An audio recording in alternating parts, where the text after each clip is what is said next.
Party કેમ આવી ગઈ, આપણે મતદાન કરવું પડશે, તમામ લોકોએ પોતાની ફરજ નિભાવવી પડશે। 2 કલાકમાં સરેરાશ 9% મતદાન, 25 બેઠકો પર 2 કલાકમાં સરેરાશ 9% મતદાન। સવારથી જ પોલિંગ બૂથ પર મતદારોની કતાર જોવા મળી રહી છે। દ્રશ્યો આપ જોઈ રહ્યા છો, સૂર્ય માથે ચડે તે પહેલા મતદારોની બૂથ પર કતાર છે। ખૂબ જ સારા સમાચાર છે આ ગુજરાત માટે। અમદાવાદથી એક મહત્વના સમાચાર, ઈવીએમ ખોટવાયું છે અમદાવાદમાં। મકરબાથી સમાચાર મળી રહ્યા છે, ઈવીએમમાં તકલીફ થઈ હોવાની જાણકારી છે। પ્રાથમિક શાળાના રૂમ નંબર 5માં ઈવીએમ ખોટવાયું છે। સ્ટેન્ડ બાય ઈવીએમ હોવાની પણ પ્રાથમિક જાણકારી છે, કદાચ તેને પણ કાર્યરત કરી દેવામાં આવશે। જૂનાગઢથી સમાચાર, જૂનાગઢમાં પણ ઈવીએમ ખોટવાયું છે। જૂનાગઢમાં ઈવીએમ મશીનમાં ટેકનિકલ ખામી આવી ગઈ। વધુ એક મશીન અમદાવાદ બાદ જૂનાગઢનું પ્રાથમિક શાળા નંબર 4માં અડધી કલાક મતદાન થયું હતું, ત્યારબાદ ખામી સર્જાયેલા મશીનને બદલવામાં આવ્યું છે। તમામ જગ્યાએ સ્ટેન્ડ બાય મશીન છે, થોડી તકલીફ કદાચ થઈ શકે મતદારોને, પરંતુ તુરંત જ ચૂંટણી પંચ દ્વારા જે સ્ટેન્ડ બાય મશીન છે તેનો ઉપયોગ કરી લેવામાં આવશે। અમદાવાદના મકરબામાં, જૂનાગઢમાં ઈવીએમ ખોટકાયાની વાત હતી। ત્યારબાદ નવસારી, દક્ષિણ ગુજરાતથી સમાચાર, નવસારીમાં પણ એક બૂથ પર ઈવીએમ ખોટકાયું હોવાની જાણકારી છે, જ્યાં પણ ઈવીએમમાં કંઈક ડખા થયા હતા। જમાલપોરમાં બૂથ નંબર 128નું ઈવીએમ જે હતું તે ક્ષતિગ્રસ્ત થયું હતું। ઈવીએમમાં ક્ષતિ થતા મતદાન મોડું શરૂ થયું હતું, પરંતુ દેવકી પાર્કના બૂથ નંબર 86માં પણ મતદાન મોડું શરૂ થયું, જ્યાં આગળ ઈવીએમ થતા થોડા સમય માટે ખોટવાયા હોવાની જાણકારી મળી રહી છે, પરંતુ તુરંત જ ઈવીએમને રિપ્લેસ કરવામાં આવ્યા છે। નવસારી, જૂનાગઢ, અમદાવાદ તમામ જગ્યાએ કોંગ્રેસના ઉમેદવાર જૂનાગઢથી સમાચાર લઈને આવી રહ્યા છે। હીરા જોટવાએ મતદાન કરી દીધું છે। કોંગ્રેસના આહિર ઉમેદવાર જેઓને આ વખતે ઉતારવામાં આવ્યા છે જૂનાગઢમાં ચુડાસમાની સામે, પરિવાર સાથે મતદાન કરવા પહોંચ્યા હતા હીરાભાઈ। સૌથી વધારે મહત્વની વાત, પોતાના વતન સુપાસીમાં તેઓ પહોંચ્યા છે। આ તરફ ચંદનજી ઠાકોર, વધુ એક એવો ચહેરો કોંગ્રેસનો કે જે જીતીને આવે તેવી આશા કોંગ્રેસ સતત વ્યક્ત કરતું આવ્યું છે। વતન સુજનીપુર પ્રાથમિક શાળામાં કર્યું છે તેઓએ મતદાન, સપરિવાર સાથે કર્યું છે મતદાન। દ્રશ્યો આપ જોઈ રહ્યા છો, અમિત શાહ જે છે તે પહોંચ્યા છે, ટૂંક સમયમાં તેઓ મતદાન કરશે। પ્રધાનમંત્રી નરેન્દ્ર મોદી, આનંદીબેન પટેલ તમામ લોકો મતદાન કરી ચૂક્યા છે। મુખ્યમંત્રી ભૂપેન્દ્રભાઈ પટેલ, મનસુખ માંડવિયા, મોટા નેતાઓ, મુખ્યમંત્રી સહિત રાજ્યપાલ મતદાન કરી ચૂક્યા છે। અને હવે ગૃહમંત્રી અમિત શાહના દ્રશ્યો આપ જોઈ રહ્યા છો કે જેઓ મતદાન કરવા માટે જઈ રહ્યા છે। સપરિવાર તેઓ પણ પહોંચ્યા છે। જે સ્થાનિક લોકો છે તેઓ સાથે સવારથી જ તેઓ ચર્ચા કરતા જોવા મળ્યા છે, કારણ કે જે બૂથના કાર્યકર્તાઓ છે, જે નેતાઓ ભાજપના છે, તેઓ સાથે પણ તેઓ સંવાદ કરી રહ્યા હતા। તેમના પુત્ર જય શાહ પણ તેમની સાથે જોવા મળી રહ્યા છે, પુત્ર વધુ પણ તેમની સાથે ઉપસ્થિત છે।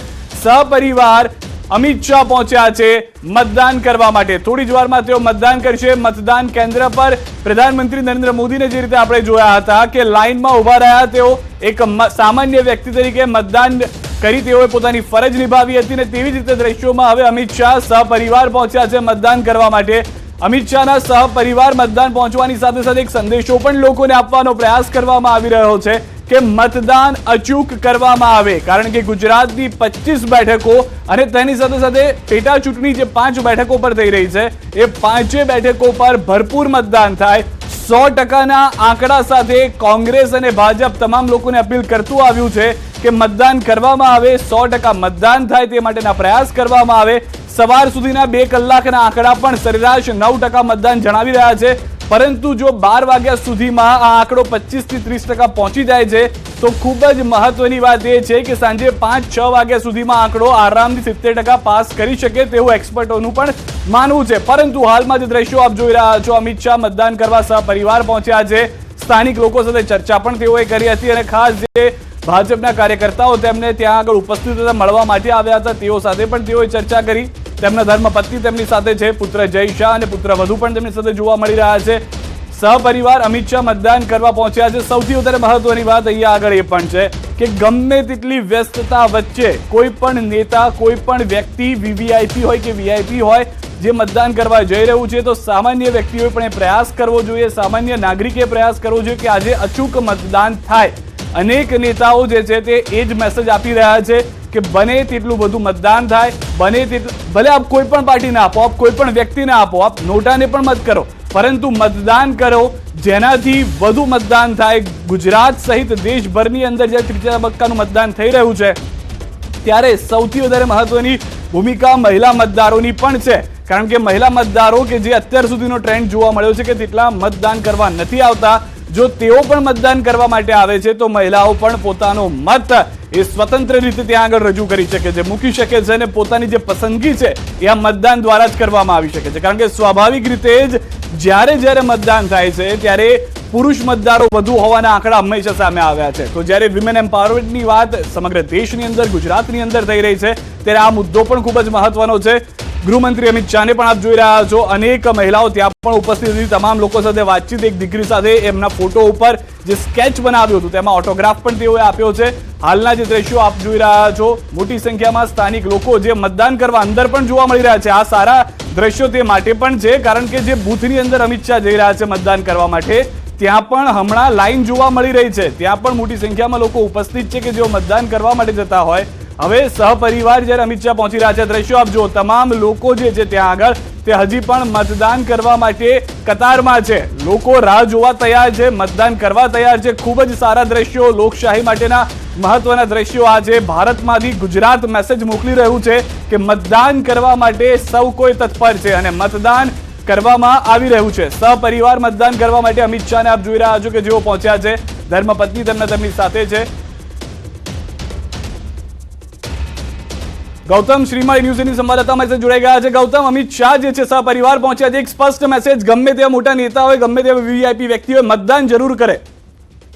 ચોક્કસથી મતદાન એ પવિત્ર ફરજ છે અને ફરજ અદા કરવા માટે કેન્દ્રીય ગૃહમંત્રી અમિત શાહ જે છે તે તેમના મતદાન મથક ખાતે પહોંચ્યા છે. નારણપુરા વિસ્તારમાં આવેલું જે અર્બન હેલ્થ સેન્ટર જે છે ત્યાં મતદાન કેન્દ્ર જે છે તે તૈયાર કરવામાં આવ્યું છે અને ત્યાં કેન્દ્રીય ગૃહમંત્રી અમિત શાહ જે છે તે પહોંચ્યા છે. પરિવાર સાથે તેઓ આ મતદાન કરવા માટે પહોંચ્યા છે. તેમના ધર્મપત્ની સોનલબેન જે છે તે પણ તેમની સાથે છે અને તેઓ અત્યારે હાલ મતદાન કરવા પહોંચ્યા છે. મહત્વનું છે કે સવારમાં પ્રધાનમંત્રી નરેન્દ્ર મોદીએ રાણીપની નિશાન સ્કૂલ ખાતેથી ત્યાં મતદાન કર્યું હતું. ત્યાં પણ કેન્દ્રીય ગૃહમંત્રી અમિત શાહ જે છે તેમણે હાજરી આપી. અંદાજિત 45 મિનિટ જેટલો જે સમય ત્યાં કેન્દ્રીય ગૃહમંત્રી અમિત શાહે વિતાવ્યો હતો અને ત્યારબાદ તેઓ સીધા જે છે તે નારણપુરા વિસ્તારમાં આવ્યા હતા. ત્યાં અહીંયા બાજુની એક સોસાયટી જે છે શુભલક્ષ્મી, ત્યાં પણ તેઓ ત્યાં થોડું રોકાયા હતા અને ત્યારબાદ પરિવાર સાથે તેઓ સીધા અત્યારે મતદાન કેન્દ્ર ઉપર આવી પહોંચ્યા છે. મહત્વનું છે કે 2019માં પણ તેઓ આજ લોકસભા બેઠક ઉપરથી ચૂંટણી લડ્યા હતા. 5 લાખની લીડ સાથે તેમણે જીત મેળવી હતી. આ વખતે 10 લાખની લીડનો લક્ષ્યાંક જે છે તે મૂકવામાં આવ્યો છે અને તે અંતર્ગત તેઓ વારંવાર અપીલ પણ કરતા નજરે પડ્યા છે કે મતદાન કરે. આ વખતે તેમને 10 લાખ લીડનો લક્ષ્યાંક જે છે તે જોવા મળી રહ્યો છે. તે અંતર્ગત તેઓ મતદાન કરીને બહાર આવે. અહીંયા એક પોડિયમ પણ ગોઠવવામાં આવ્યું છે, ત્યાં તેઓ મીડિયાને સંબોધન પણ કરે અને સાથે સાથે મતદારોને આજે તેઓ અપીલ પણ કરે કે તેઓ મતદાન કરે. મતદાન કરવું એ એક આમ નાગરિકની જે ફરજ છે, આ લોકશાહીનું પર્વ છે ને પર્વની અંદર તમામ લોકો મતદાનના અધિકારનો ઉપયોગ કરે ને પોતાને ગમતી સરકાર ચૂંટે તે પ્રકારનો પણ એક મેસેજ આપી શકે છે. તે પ્રકારના એંધાણ વર્તાઈ રહ્યા છે. મતદાન કરી અને આવી અને બાજુમાં જ કામેશ્વર મહાદેવનું મંદિર પણ આવેલું છે. દર વખતે તેઓ અહીંયા મતદાન કરવા માટે આવતા હોય છે ત્યારે તેઓ મંદિરે દર્શન અર્ચન અને પૂજા અર્ચન કરતા હોય છે. એ જ રીતે આ વખતે પણ દોરો જોવા મળી રહે તે પ્રકારની બાબતો સામે આવી છે. અત્યારે હાલ તેઓ મતદાન કરવા માટે પહોંચ્યા છે. ટૂંક સમયની અંદર મતદાન કરી અને તેઓ બહાર આવશે. બહાર આવીને તેઓ સીધા મંદિરે દર્શન કરવા જશે ને ત્યારબાદ મીડિયાને સંબોધિત કરશે. પરંતુ અહીંયા આગળ એ પણ સ્પષ્ટ જોવા મળ્યું છે ગૌતમ, કેમ કે એક ફરજ તરીકે, ગૃહમંત્રી તરીકે તેઓ ઉપસ્થિત રહ્યા. જ્યારે પ્રધાનમંત્રી આવી રહ્યા હતા, પાર્ટીના નેતા, દેશના પ્રધાનમંત્રી આવી રહ્યા હતા, ત્યારે તેઓ ત્યાં ઉપસ્થિત રહ્યા. ત્યારબાદ પોતાની ફરજ પૂર્ણ કરીને મતદાનની ફરજ માટે પણ તેઓ ખુદ પહોંચી ગયા સહપરિવાર. ચોક્કસથી તેઓ અત્યારે હાલ મતદાન માટે અહીંયા પહોંચ્યા છે. 1 નંબરનું જે બૂથ જે છે તેમાં તેઓનું મતદાન મથક જે છે તેઓ મતદાન કરશે. મહત્વનું છે કે અત્યારે હાલ પોલીસ બંદોબસ્ત પણ ગોઠવી દેવામાં આવ્યો છે અને લોકોને અન્ય લોકો જે કે આમ નાગરિક જે છે તે પણ મતદાન કરવા માટે આવી રહ્યા છે. વહેલી સવારથી જ આ મતદાન મથક ઉપર એક અનેકો રસ છે તે જોવા મળી રહ્યો છે. સાથે સાથે ગરમી પણ છે. અગાઉના જો 2 ચરણની મતદાનની વાત કરવામાં આવે તો ગરમીના કારણે મતદાન ઓછું થયું હોવાના એંધાણ પણ વર્તાઈ રહ્યા છે, જેના કારણે વહેલી સવારથી જ મતદારોમાં પણ એક અનેરો ઉત્સાહ જોવા મળી રહ્યો છે, એક રસ જોવા મળી રહ્યો છે. સાથે સાથે વહેલી સવારથી જ આ મતદાન કરવા માટે કેન્દ્રીય ગૃહમંત્રી પણ પહોંચ્યા છે. સીધો મેસેજ એ પણ આપી શકે છે કે પહેલા મતદાન અને પછી સંપૂર્ણ કામ, તે પ્રકારનો પણ મેસેજ આપી રહ્યા છે. એટલે કે મતદાન કરવાની અપીલ તો કરી રહ્યા છે, સાથે સાથે લોકોને પણ આ એક પોતાનું વાત જે છે તે વ્યક્ત કરી રહ્યા છે અને તેઓ મતદાન કરવા અહીંયા પહોંચ્યા છે. આભાર ગૌતમ સમગ્ર માહિતી બદલ. તો આ દ્રશ્યો આપ જોઈ રહ્યા છો. નરહરી અમીન પણ તેમની સાથે જોવા મળ્યા છે. સહપરિવાર અમિત શાહ પહોંચ્યા હતા ધર્મપત્ની સાથે. તેઓએ એ મતદાનની જે પવિત્ર ફરજ નિભાવી છે તે પણ દર્શકોને દેખાડી. 3 અલગ અલગ દ્રશ્યો પણ અમે આપને બતાવી રહ્યા હતા. પ્રધાનમંત્રી પ્રધાનમંત્રી નરેન્દ્ર મોદી, ગૃહમંત્રી અમિત શાહ અને મુખ્યમંત્રી ભૂપેન્દ્રભાઈ પટેલ તેઓએ મતદાન કર્યું છે. તમામ લોકોનું અભિવાદન ઝીલવામાં આવી રહ્યું છે, કારણ કે તેમના ધર્મપત્નીને પણ પ્રચાર દરમિયાન આપણે જોયા છે કે તેઓ એક નેતાની પત્ની નહીં પરંતુ એક કાર્યકર્તા તરીકે પણ કામગીરી કરતા નજરે પડ્યા હતા. આ એ સમયના દ્રશ્યો પણ અમે આપને બતાવી રહ્યા છીએ કે જ્યારે પ્રધાનમંત્રી નરેન્દ્ર મોદી પણ મતદાન કરવા માટે પહોંચ્યા હતા, તેમની સાથે પણ અમિત શાહ જોવા મળ્યા. અને હવે એ સમયના દ્રશ્યો કે જ્યારે અમિત શાહ ખુદ મતદાન કરવા માટે પહોંચ્યા, પાર્ટીના કાર્યકર્તાઓથી લઈ તમામ લોકો મળવા માટે આવ્યા હતા અને સહપરિવાર તેઓએ મતદાન કર્યું છે, પોતાની પવિત્ર ફરજ જે છે તે નિભાવી છે. સાથે સાથે એ પણ અમે આપને બતાવી દઈએ કે 9 વાગ્યા સુધીમાં કયા જિલ્લામાં કેટલું મતદાન સ્ક્રીનની બંને બાજુ આપ જોઈ રહ્યા છો. પળે પળની અપડેટ્સ અમે આપ સુધી પહોંચાડી રહ્યા છે. આપના જિલ્લામાં કેટલા ટકા મતદાન થયું છે, આપનો ફાળો શું તેમાં છે કે નહીં તે પણ આપણે નક્કી કરવાનું છે. અમદાવાદ પૂર્વમાં 7.12%, અમદાવાદ પશ્ચિમમાં 7.68%, સુરેન્દ્રનગરમાં 8.23% મતદાન થઈ ચૂક્યું છે, રાજકોટમાં 8.25%, પોરબંદરમાં 8.9%, જામનગરમાં 8% મતદાન થઈ ગયું છે. હાલમાં અમિત શાહ સહપરિવાર જે મતદાન કરવા માટે પહોંચ્યા હતા, પોતાની પવિત્ર ફરજ નિભાવી છે મતદાન કરીને, તેના દ્રશ્યો પણ અમે આપને બતાવી રહ્યા છે. જ્યારે તેઓ સહપરિવાર પહોંચ્યા છે ત્યારે એ વાત પણ સ્પષ્ટ અહીંયા થઈ રહી છે કે તમામ લોકો મત કરવા જાય, સહપરિવાર જાય, લોકો મતદાન કરી અમિત શાહે જે મતદાન કર્યું છે તે રીતે મતદાન કરે. અને ન્યૂઝ 18 ગુજરાતીને આપની સેલ્ફી મોકલવાનું પણ ભૂલશો નહીં. જો આપે વોટ કર્યો છે તો અમે આપના ફોટો, જે વિડીયો અથવા તો સેલ્ફી છે તે પણ ટીવી સ્ક્રીન ઉપર બતાવતા રહીશું. ભરૂચમાં 7.25%, બારડોલીમાં 6.96%, નવસારીમાં 8.25% મતદાન થયું છે. હાલમાં જે જાણકારી છે તે પ્રમાણે 2 કલાકની અંદર 9 વાગ્યા સુધીના આંકડા અમે આપને બતાવી રહ્યા છીએ. છોટાઉદેપુરમાં 9%, ભરૂચમાં, બારડોલીમાં જે છે 6.96%, નવસારી 8.25% મતદાન થયું છે. મહેસાણા, ઉત્તર ગુજરાત જે છે તે પણ હવે પિક્ચરમાં આવી ગયું છે, જે પણ મતદાન પૂરજોશમાં કરે તેવી આશા વ્યક્ત કરવામાં આવી રહી છે. દિવ્યાંગ મહિલા સાથે વાતચીત કરી તેઓના આશીર્વાદ લીધા અમિત શાહે, તે સમયના દ્રશ્યો પણ અમે આપને બતાવી રહ્યા છીએ. સૌથી વધારે મહત્વની વાત અહીંયા આગળ છે, કારણ કે એવી સિસ્ટમ પણ તૈયાર કરવામાં આવી હતી ચૂંટણી પંચ દ્વારા કે જેઓ શતાયુ છે તેઓના ઘરે જઈ અને મતદાન કરવામાં આવે, લોકો પોતાનો મત આપવાનું ચૂકી ન જાય તે માટે તમામ પ્રયાસ કરવામાં આવ્યા હતા ચૂંટણી પંચ દ્વારા. અને હાલમાં પણ ગરમી જેમ જેમ દિવસમાં વધશે, સ્વાભાવિક રીતે ગુજરાતમાં મે મહિનામાં બહુ લાંબા સમય બાદ મતદાન થયું છે તો ગરમી સ્વાભાવિક રીતે રહેશે, પરંતુ ચૂંટણી પંચ દ્વારા તેની પણ તમામ વ્યવસ્થાઓ કરી દેવામાં આવી છે. શક્યતાઓ છે જે બૂથ જોઈ રહ્યા છો, મુખ્યમંત્રી બાદ અમિત શાહ પણ પ્રતિક્રિયા આપી શકે છે. પ્રધાનમંત્રીએ પણ આજે તમામ લોકોને મતદાન કર્યા બાદ અપીલ કરી હતી મતદાન કરવા આવે, મતદાન માટેની ફરજને નિભાવવા માટેની વાતચીત કરવામાં આવી હતી. હાલમાં બેઠક કરવામાં આવી હતી, એ સમયના દ્રશ્યો પણ અમે આપને અમિત શાહના બતાવ્યા છે. લોકશાહીનું મહાપર્વ, વટથી વોટ કરો ગુજરાત, આ સૌથી વધારે મહત્વની વાત જે ન્યૂઝ 18 ગુજરાતી આપ તમામ લોકોને અપીલ કરીને કહી રહ્યું છે, કારણ કે મતદારોએ 12-1 વાગ્યા સુધીમાં અનેક જગ્યાએ પોતાનો મિજાજ જે છે તે કતારથી જ જોવા મળી રહ્યો છે કે લાંબી કતારો લાગી છે. મતદારો પોતાનો મિજાજ સ્પષ્ટ કરી રહ્યા છે. લોકસભાની ગુજરાતમાં 25 બેઠકો પર મતદાન જે છે તે પૂરજોશથી સવારે 7 વાગ્યાથી જોવા મળ્યું છે. અનેક જગ્યાએ લાઈન પણ જોવા મળી, કતાર પણ લાગી હતી, પરંતુ હાલમાં જે જાણકારી છે તે પ્રમાણે અનેક જગ્યાએ મતદાન જે છે તે શરૂ થઈ ચૂક્યું છે. સ્ટુડિયોમાં ખાસ મહેમાનો પણ અમારી સાથે જોડાઈ ગયા છે, તેમની સાથે પણ ચર્ચાની શરૂઆત કરીશું. તો બીજા એક દ્રશ્યો પણ અમે આપને બતાવી રહ્યા છે. મુખ્યમંત્રી ભૂપેન્દ્ર પટેલ પણ પહોંચ્યા હતા મતદાન કરવા માટે, તે પણ દ્રશ્યો અને તેમની પ્રતિક્રિયા પણ આવી છે, પ્રતિક્રિયા પણ સંભળાવીએ.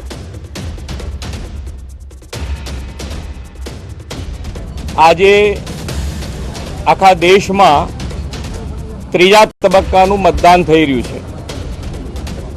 હું પણ મતદાન કરી આવ્યો છું. ભારત દેશને શ્રેષ્ઠ ભારત, સમૃદ્ધ ભારત અને વિકસિત ભારત બનાવવા માટે દરેક નાગરિક મતદાન કરે એવી હું આપ સૌના માધ્યમથી વિનંતી કરું છું. તો મુખ્યમંત્રીને આપણે જોયા મતદાન કરવા માટે તેઓ પહોંચ્યા હતા, એ પવિત્ર ફરજ નિભાવવાની વાત પણ કરી છે. અને સૌથી વધારે મહત્વની વાત, દિગ્ગજ નેતાઓ મતદાન કરી ચૂક્યા છે. અમિત શાહ મંદિરે દર્શન કરવા માટે પહોંચ્યા, જે રીતે ન્યૂઝ 18 સંવાદદાતાએ પણ જણાવ્યું હતું કે મતદાન કર્યા બાદ સહપરિવાર તેઓ બાજુમાં જ જે બૂથની બાજુમાં આવેલું મંદિર છે ત્યાં મતદાન કરવા પણ જશે, અને તે પ્રમાણેના દ્રશ્યો પણ હાલમાં જોવા મળી રહ્યા છે. ગુજરાતની 25 બેઠકો પર મતદાન થઈ રહ્યું છે. પલકભાઈની પણ પ્રતિક્રિયા ક્વિક લઈ લઈએ. પલકભાઈ, એક મહત્વના